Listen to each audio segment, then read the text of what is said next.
These are heavyweights. They're still going at it. Again, those linesmen, they certainly earned their money, but that was a good long fight. Yeah, now he's just asking them how the weather is on the bench. So this is maybe what they need, because the Phantoms appear to be a little bit flat. This can really juice up a team. Well, Belanger has had some turmoil since joining the club with a game misconduct, and only 14 minutes on the other side for Harris, so they're not normally combatants, and that came right at the beginning of a face-off.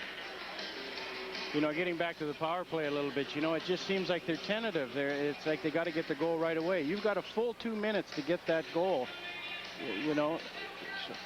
So here we're going to take a look at how this all started. Oh boy, there's some heavyweight punches being thrown there. All right, Harris gets 5 for fighting. Belanger gets 2 for roughing and 5 for fighting. So Fredericton will be on the power play. There, take it out. There now, two Adams almost overskated. The puck comes to center ice. You have to make sure now. Don't let them get into the zone unless they really labor. Now we get a fight. That's Uhl. Well, this is Uhl and John Stevens. This is different. I don't ever remember his father doing this. You couldn't catch him. That's right.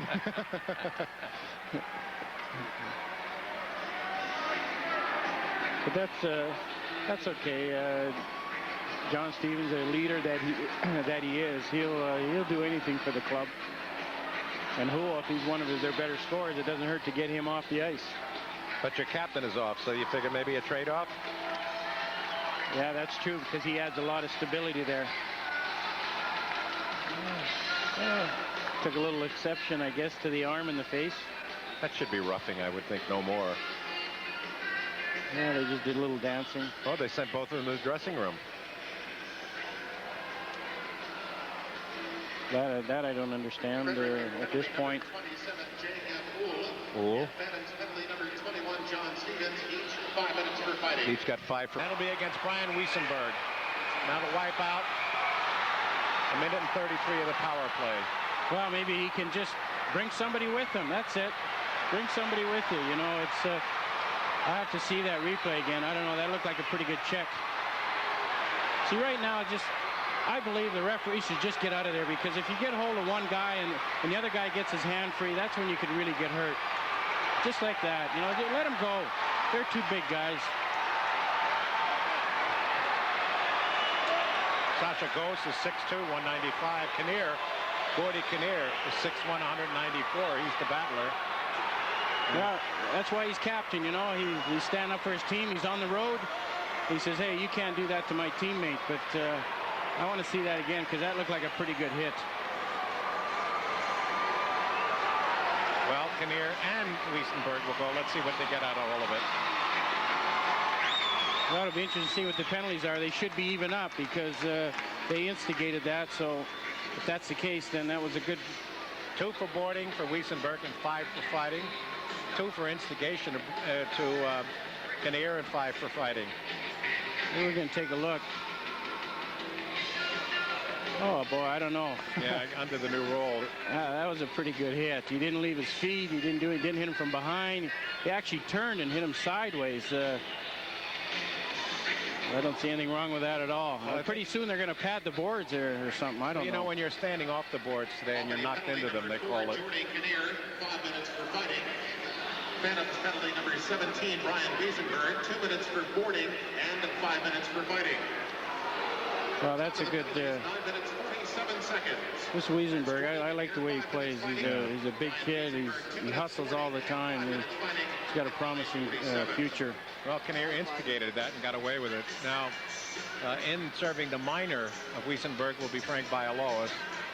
So they'll play at 4 skaters apiece for 1:33, and if there are no penalties ensuing, there'll be a 27-second power play for Albany. See, Gene, I don't understand that. I mean, the play was over. The penalty was called. You come in there and you instigate that. You start something. Why not call it delay a game? Call it something, but you shouldn't get away with it. Of course, you know, when you start a fight after the whistle is blown, they start giving... Tonight, the Albany River Rats paid a visit to the First Union Spectrum, and it wasn't a great night for Philadelphia. An unusual sight for the Phantoms. Frank the Animal Bialo is fighting. Really? Gets dropped by Albany's. Up along the far side and dump to center ice. Phantoms will be back here on Sunday with Portland as the puck jumped out of the rink. And now we got a battle. Looks like Burnett.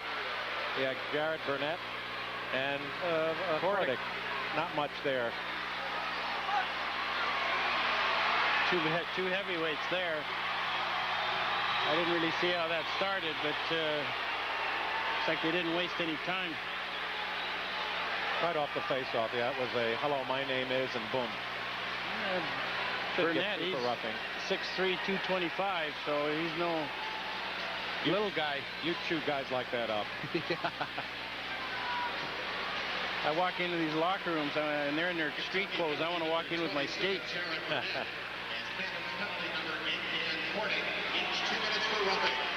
Well, they got each 2 minutes for roughing. So they'll play at 4 skaters apiece. This is when it's fun. Yep. Always more ice time, more ice room. There you go. You can see here right now they're just dancing, doing the two-step, and nothing happens there except the guy in the bottom. The only thing that's hurt there is his feelings because it looks like he lost. In your day, who would you have liked to have killed? I mean, figuratively. Player in Montreal by the name of Tremblay. Oh, Mario Tremblay. Yes. Wound up to be their coach. He never seemed to go in to get into the corner first, even though he was 3 feet ahead of you. Minutes of the game. That's what the Phantoms would like to have right now. Long shot. Peltier steers it in the corner. If there's any clear-cut difference now between the two goaltenders, as a newcomer, Peltier seems to have a little more trouble with his rebound. Philadelphia dumps it in on the box off, and now we got another fight. Kordic right out of the penalty box with the same guy. I wonder if they had a little chat while they're sitting in the penalty box. But they certainly didn't hesitate. Kordic got the better of that one, I think. And all it looked like Burnett was trying to do was just hang on and say, hey, I fought Kordic. All right, we'll pick up the penalty. So you're 3-2 Philadelphia. 12:18 left in the third. Philadelphia, but a long way to go in the third period. We just had back-to-back battles between Jared Burnett and Dan Kordic. Yeah, and Kordic was even nice. He let him get up and stand up, take him square on. But it looks like here Burnett's just trying to hang on. Doesn't look like he wanted any part of him, really. Well, Burnett got an extra 2 for instigation.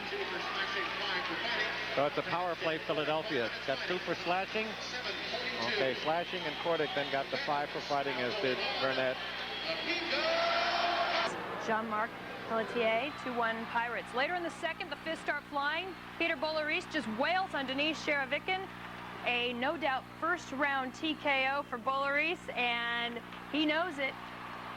So after 2 periods, the Phantoms trail 2-1. We will have complete highlights from this game. Mikhail Chernoff flicks the puck off Hall and past the stunned goalie. It's 1-0 bad guys. Then we get a little roughhouse. Dan Kordic, demoted, but still showing he's got the punches going toe-to-toe.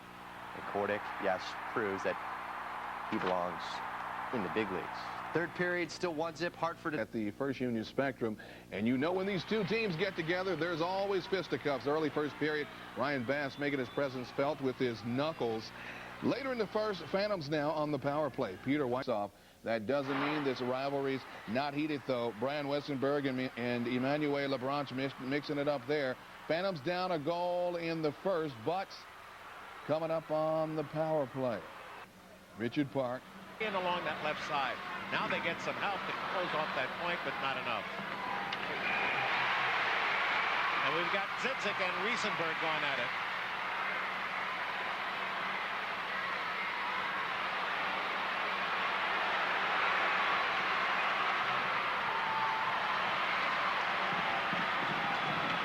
Well, it looked like a pretty good heavyweight there. It looked like Zidzik got a few in, and then Wiesenberg came back strong. One thing about Wiesenberg, you know, he works hard all the time. He doesn't give up. He's constantly battling.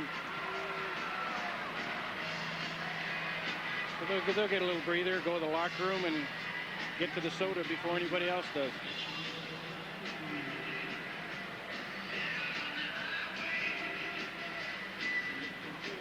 Take a look here how it started. Wiesberg just coming in. Looked like good check there. Nothing. Oh, he maybe give him a little face wash there.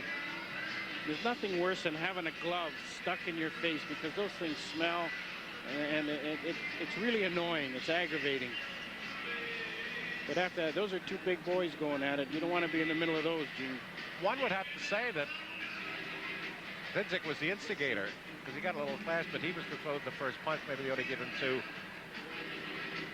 Well, we'll see. I'd like to see another penalty here to get something going here. It seems like on the power play that instead of trying, they're not going to send too much trouble into the zone. 1-4 check and get tied up at the bench. Kordic is pushed. Kordic pushes back, and we get a little scrum. Well, this is maybe something the Phantoms need right now. Get a burst of. There we go. That's Ryan Bass and Pete Hogan. Oh, Ryan's a lefty. Oh.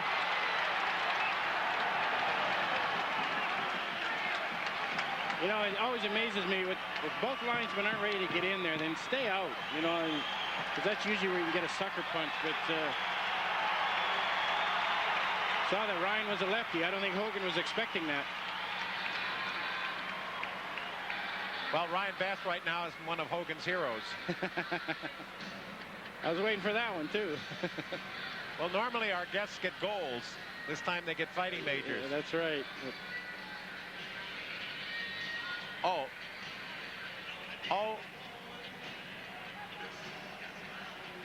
You know, this.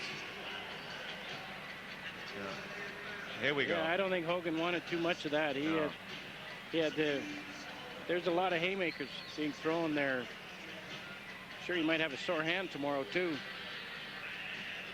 Hogan was just hanging on for dear life. Oh, we have a picture of a great battler, formerly the National Hockey League and Minor League Hockey. We're going to give you a view of that one if you recognize him. Not this one. We've got 6:25 remaining in the second period. Each team has scored a goal in each period. There's a play as Philadelphia. Clementiev stick away up in the ice. Now I think he's going to be called. We'll pick up a penalty for interference. With 6:16 left in the period, this game is tied at 1. Wait a minute, we got something here. Well, hey, now this should even it up. If that's not instigation, I don't know what is. Lloyd Shaw, number 6.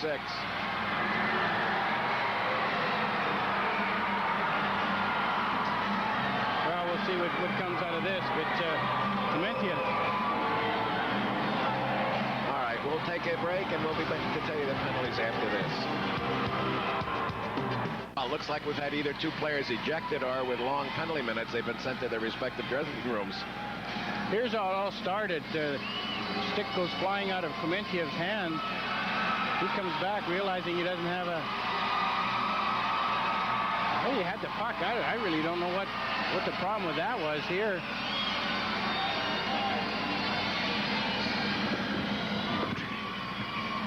But here's some of the fighting afterwards here, and Shaw took offense to that, what happened to his teammate, but I mean, he instigated the whole thing, so it'll be interesting to see what the calls are here. Looked like two Phantoms went into the dressing room area on the far side.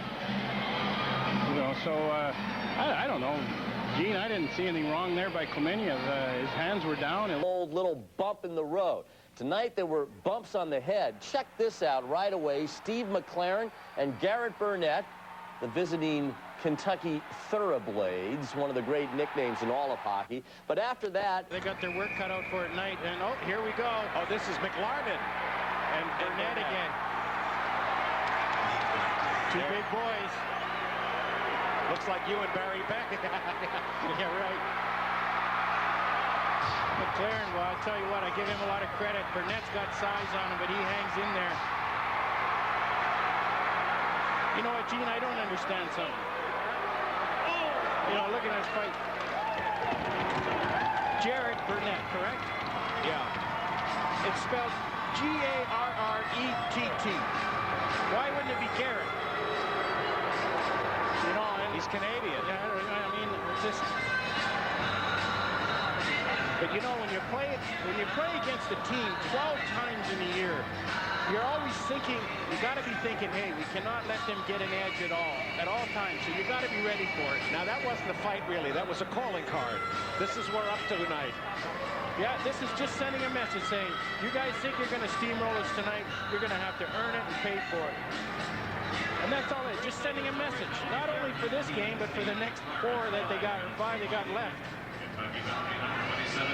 You know, talking to Bill Barber earlier, he feels there's 2 lines on the Thoroughbreds team that could hold their own in the NHL. There's his reaction to the fight. He seemed to be. Yeah, he's pretty happy. He's pretty happy. Your applause for Steve McLaren. And we get an offside call. Oh, we got Clementiev and Allen. Yeah. Clementiev wants him. He chased him all over the ice.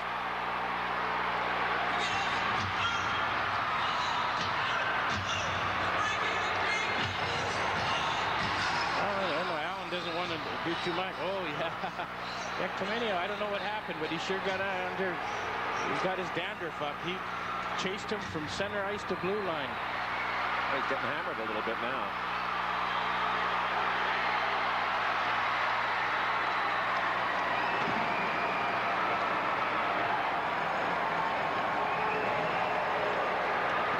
Yeah, feisty. That's what you want to see. You don't want to see anything.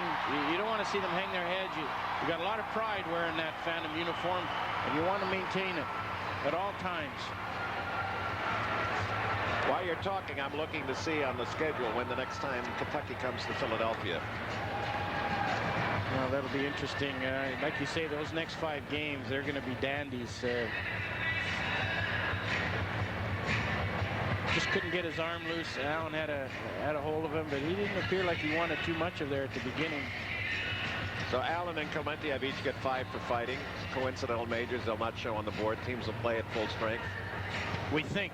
We don't know, you know, whether he gets an instigator or something. Because watching Clementiev the whole time, he went after him.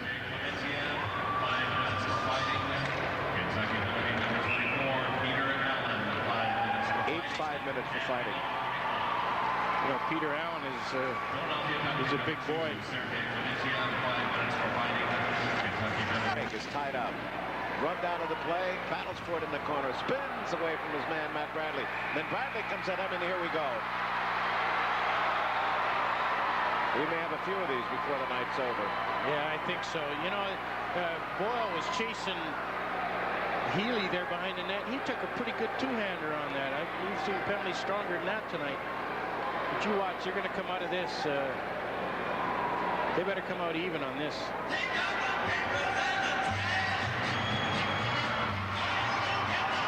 Roy Summers shows a passive view of this whole shenanigan with his team dominating. Yeah, when you're up 4-0,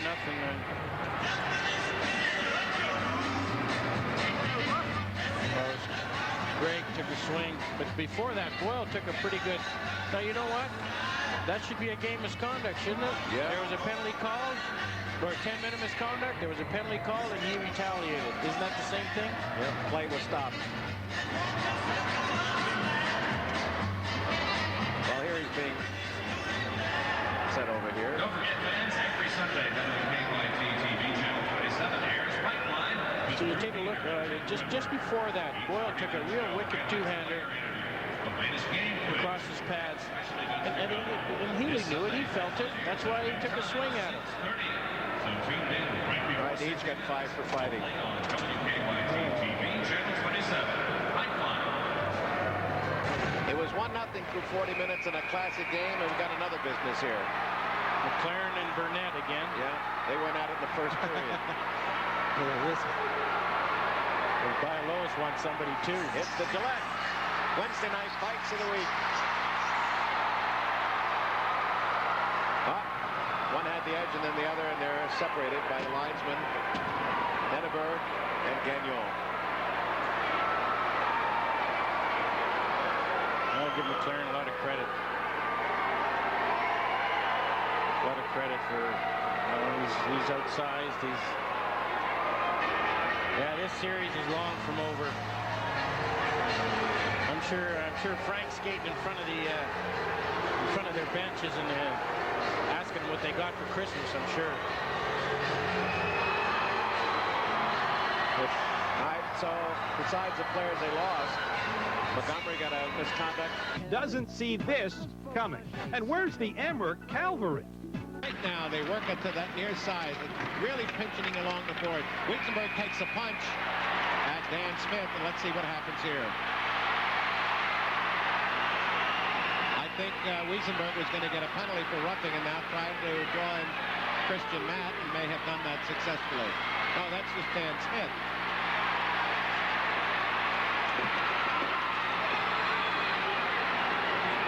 Gene, I don't know about this. I don't like to see where that sweater is. Remember that incident early in the season where sweater came off, he got a game?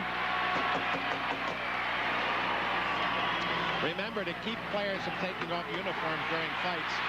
If you lose your jersey in a fight, you're ejected.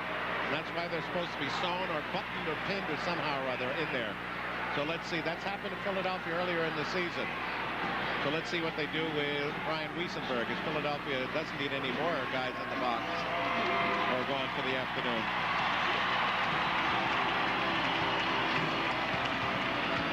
1-1 the score. Out, so we assume he's been given a game misconduct. You know, it's got to be the only sport in the world where you lose, where you get thrown out for losing your shirt. Here's Wiesenberg just trying to get his arms free. I don't understand that rule if that's the case. Well, see what happened in the old days. Certain guys would, like Dave Brown, would take their shirts off, you know, they could fight better, so you couldn't grab their shirt. And so they said, enough of that nonsense. You lose your shirt, you're out. Well, if the other guy tears it off, that doesn't seem to make sense. Yeah, I can see that. You know, ball from Abersher, the goaltender. We get a stoppage of play. Zent. Oh boy.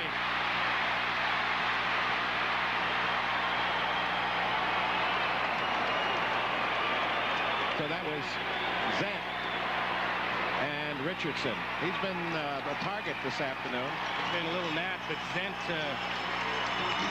got some good. You know, what I like there is, you know, you've got guys in the team that are supposed to fight and do this and that, and then you get guys that maybe aren't supposed to.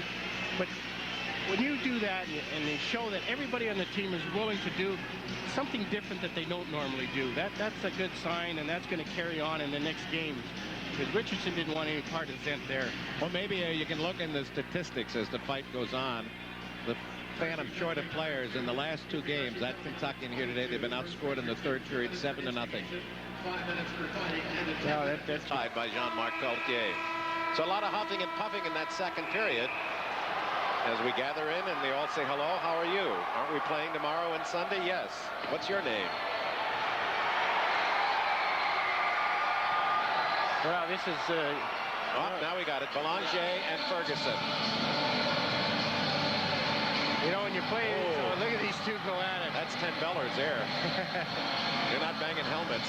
You know, when you play a team 4 times in a row, that's like playoff hockey in January. And these guys are going at it. Boy, that's tiring too. But this is what you need. You know, you need some inspiration, some fire up. This is what you're going to do. You know, to get your team involved. That's a good way to finish off the period for both clubs, actually, because they got a lot of hockey in front of them. Philadelphia 13 shots in that period, a total of 23 for the game. The other Maple Leafs team, St. John's, tonight the First Union Spectrum, first of 2 weekend games against the AHL affiliate. Early on, Phantom's newest acquisition, Dennis Bonvie, mixing it up, which checks it from Adams, shovels the backhander pass, Jeff Reese. The game ends in a 3-3 draw.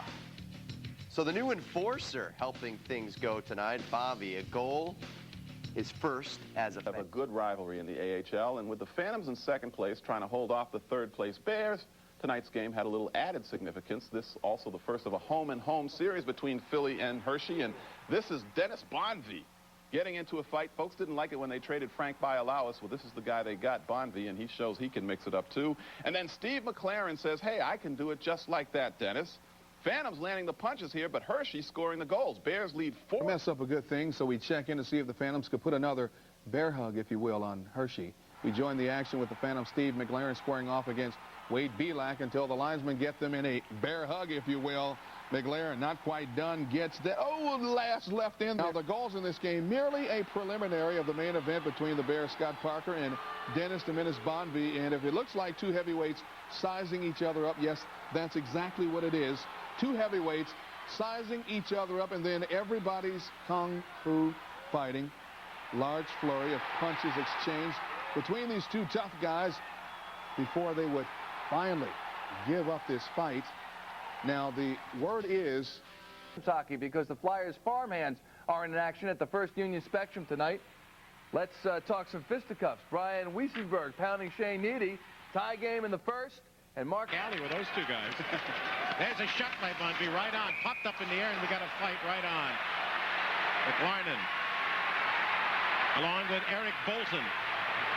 Oh, we have 2 goals in the calling card early. We haven't played 2 minutes yet. And so far, it's a game of shadow box. And let me tell you what, their stomachs are turning right now. Bolton is 6'1", 225. And McLaren is also tough at 200 at 6 foot. 2 big boys going at it. You don't want to be in between those. Sledgehammers coming at you. You know, this kind of stuff has an impact on the game, how things could turn out. Even though these teams have played each other as many times as they have, they still want to try to get that upper edge.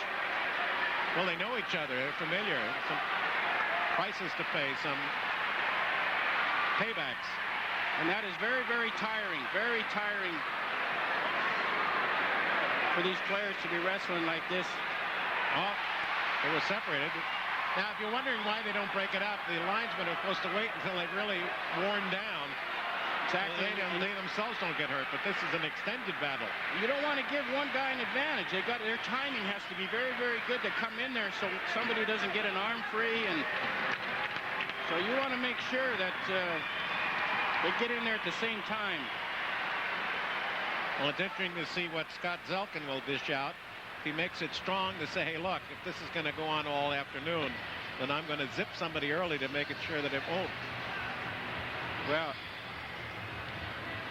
I don't think you're going to see the last of this. Not today. There's too much on stake right now. Got my Brewers Coles versus Albany on November 10th of 1996. All of that courtesy of Scoop Cooper. The end of net. Now Philadelphia possession. Back to the point. White for the slow shot goes in on the net. Now we got a fight. That's Thompson along with McLaren. 2 heavyweights here. 2 big guys.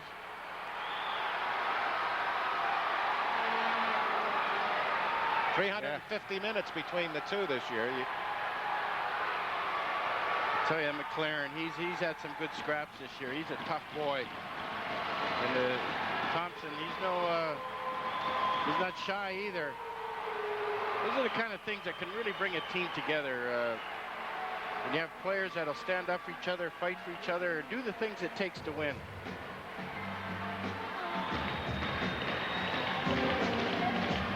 Yeah, there was no hesitation there. They knew what they were gonna do right away. And boy, it looked like Thompson got some pretty good rights in there initially, and McLaren comes back.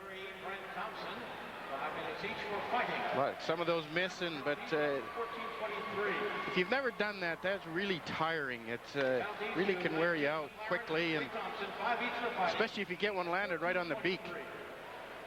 The eyes start to water and it stings. Who gonged you once? Anybody? Stan Jonathan of the Boston Bruins. I mean, no neck. Oh man, I turned around and there it was, and 13 stitches later, and I didn't even see it coming, and that's when